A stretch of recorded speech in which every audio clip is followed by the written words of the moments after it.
In today's video, I'm going to run you through 3 stocks that are currently on my stock watch list.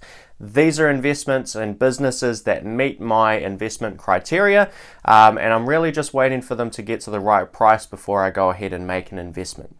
And just a quick reminder, just because some guy on YouTube tells you to buy or sell a stock, that doesn't mean you should buy or sell that stock. Go ahead, do your own research, and make a decision based on your interpretation of the facts that are placed in front of you. So, little disclaimer there, but let's get into the video. 3 stocks I'm watching in May 2019. So just before we dive into the actual 3 specific businesses, I want to very quickly remind everyone of my sort of investment criteria when I'm picking out companies. So there's really 3 things that sort of identify the company, and one final thing, which is the price that determines whether or not I'm buying or selling that particular business. So in terms of the 3 criteria, the first one is understanding. So this one's fairly straightforward. Making sure that I understand the business, and this is actually a really important one. It's one that catches a lot of people out. When I say understand the business, you want to be able to understand this thing inside out. That doesn't mean that you have heard of the name of the company or you know the industry they're in. It means you know really, really well some of the finer details of the business. You know everything that's a risk to that business, and you know everything that's going to help that business do well.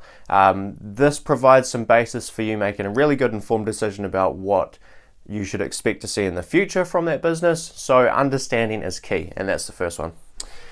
The second thing I'm always looking for is a moat. So a moat is some sort of competitive advantage in the marketplace, something that's going to keep this business in business and performing really well for a long time into the future. So we're looking for things like brands. If something has a strong brand, they can charge more than other similar products. If they have intellectual property or secrets, they're going to be the only one producing that particular product, and they're going to do very well. If they've got some sort of toll bridge moat, or they're the only company that can actually provide that service, they're obviously going to outperform any competitors, and competitors maybe won't even exist. So we're looking for moats, something that gives us a strong competitive advantage over time, and that's going to help us make a good informed decision around the cash flows we can expect from that business in the future. So that's the moat. The third one is management. And this is sort of the final criteria before we get into price. So this is probably the trickiest one to quantify in a lot of ways, but essentially I'm doing some background research on the people running the companies, and I'm making an assessment of 2 things. So do they run the business effectively? Are they making really good returns for investors within the business? That doesn't necessarily mean does their stock price go up all the time, or does their stock price offer good returns all the time. I'm talking about the actual underlying business behind that stock. So are earnings growing over time? Are they making a high return on capital, a high return on equity, and making sure they're not taking out excessive levels of debt? So I'm looking for performance, and I'm also looking for integrity. So I'm looking to understand and sort of get to know in a lot of ways the people running these businesses, so that I can make a good informed decision and be comfortable with the people essentially managing my money and running that investment into the future. So those are the criteria. The fourth one is price. So I want to pick up the business for less than it's worth. I am a value investor, so I always hunt for that margin of safety. I make an assessment of the value of the business. I purchase it for much less than that, and hopefully make some really good returns over time. So that's the strategy. Let's get into the actual specific 3 businesses on my watch list that I want to talk through today. Business number 1 is a company called Costco.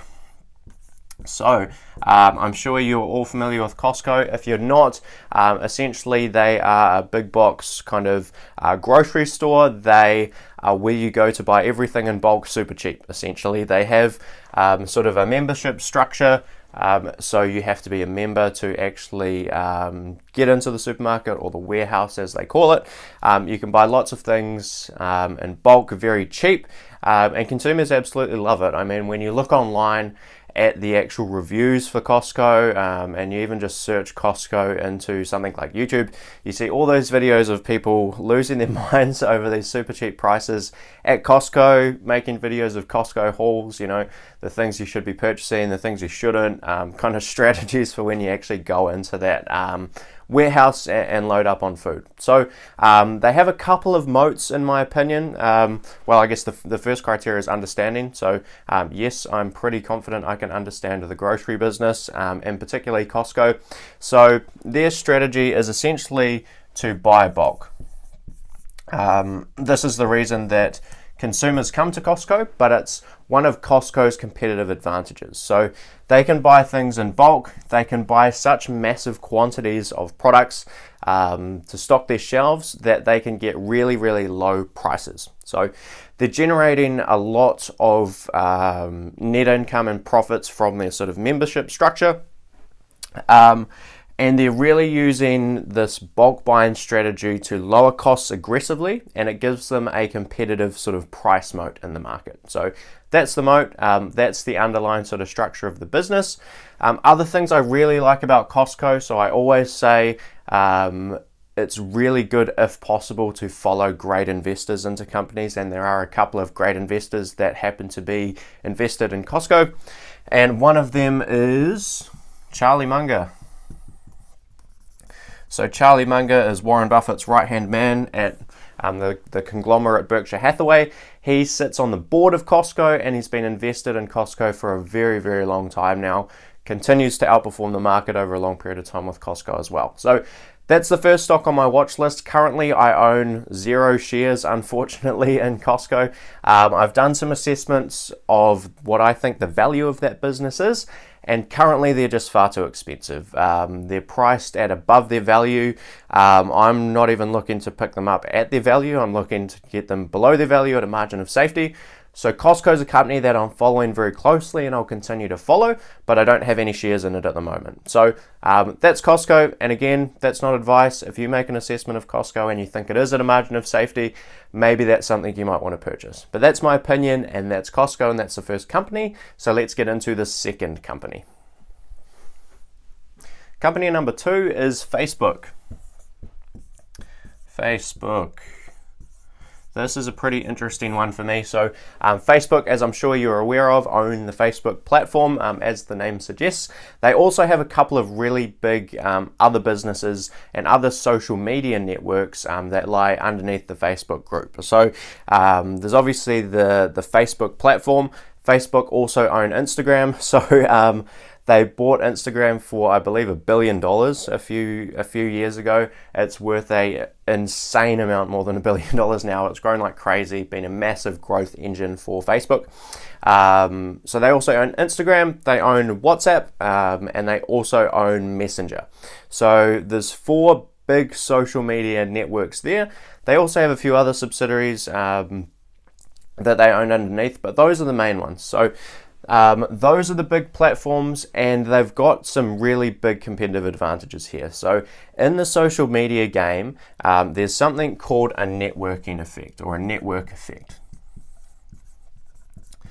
And this is really the big moat that Facebook has. So Facebook, at the end of the day, in terms of its business model, sells advertising. And in order to make a lot of money selling advertising, you need a lot of eyes looking at those ads. That's pretty much as simple as it gets.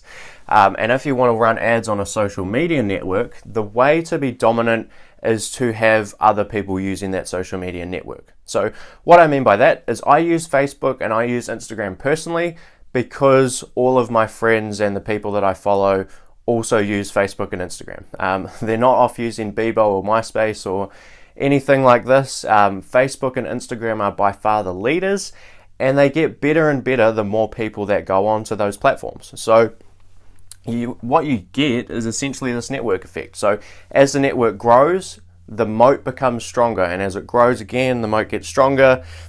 As it grows again, the moat gets stronger, and it becomes harder and harder to disrupt a big network effect like Facebook. So that's what I really like in terms of the moat. Another thing that they have with the moat is actually, I think, a bit of a price moat, and this is probably one that's not all that well recognized with Facebook. So they have a price moat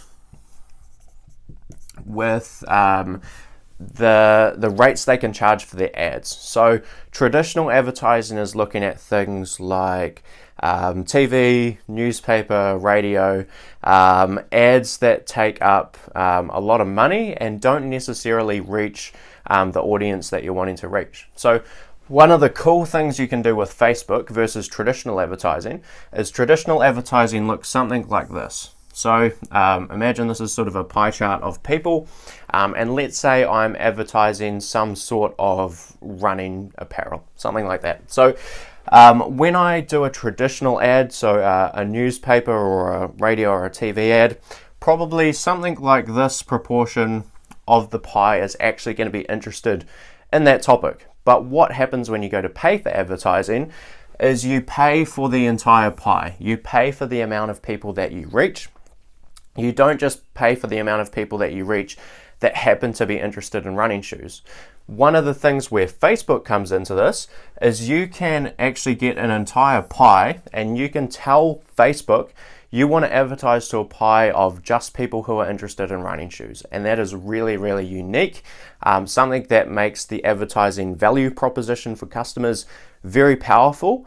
And the fact that you're running sort of digital advertising makes the costs a lot cheaper for Facebook, the company, as well. They don't have to print things out. They don't have to suck up airtime on TV or anything like that. They can run multiple ads at the same time. They just send them to sort of different people depending on their interests. So that's Facebook. That's really powerful. I do like the management. So Sheryl Sandberg and Mark Zuckerberg. There's definitely a lot of mixed opinions out there about Mark. So I'm a fan of him. I think the guy's done an incredible job. He's built Facebook from literally zero up to an almost $500 billion company now. Phenomenal job. I do like the management. Similar sort of idea around the price. So again, I currently don't own any shares in Facebook. They're just too expensive for me at the moment. They did get extremely close last year to my buy price. Unfortunately, they didn't quite get there. They were probably about 10% out from where I would have liked to buy them through the Cambridge Analytica scandal and that sort of thing. There was a lot of fear around Facebook, and it was really a typical kind of value investor event that we look for. We try to buy when there's maximum pessimism around a company. Just didn't quite get pessimistic enough, unfortunately, and it's bounced back a lot from those levels. And unfortunately, I missed the boat on that one, but hopefully we get another chance with Facebook in the near future. So that's number 2. Let's get into the third company. Third and final company that I'm going through today on my watch list is no surprises. If you've watched any of my videos before, you might have thought that I was going to bring this one up, and I am. If you're about to guess what it is, write in the comments. The third one is Berkshire Hathaway. Berkshire Hathaway. So I'm sure you're already aware, if you're watching an investing video, what Berkshire Hathaway is, but if you're not, Berkshire Hathaway is Warren Buffett's basically holding company. So Warren Buffett owns a big percentage of Berkshire Hathaway. It was originally a textile mill way back in the day, sort of in the 50s and 60s. Buffett bought it out as one of his old school sort of cigarette butt investments, and he basically just turned it into a big holding company. So Berkshire Hathaway now owns several businesses, sort of 70, 80, 90 businesses, something like that, under the Berkshire Hathaway group. And they have quite a unique sort of management system. So they essentially let these businesses that they acquire run their own lives. They don't micromanage them or top-down manage them. Buffett essentially says, lead your own life, send the money to Omaha. That's literally what he says.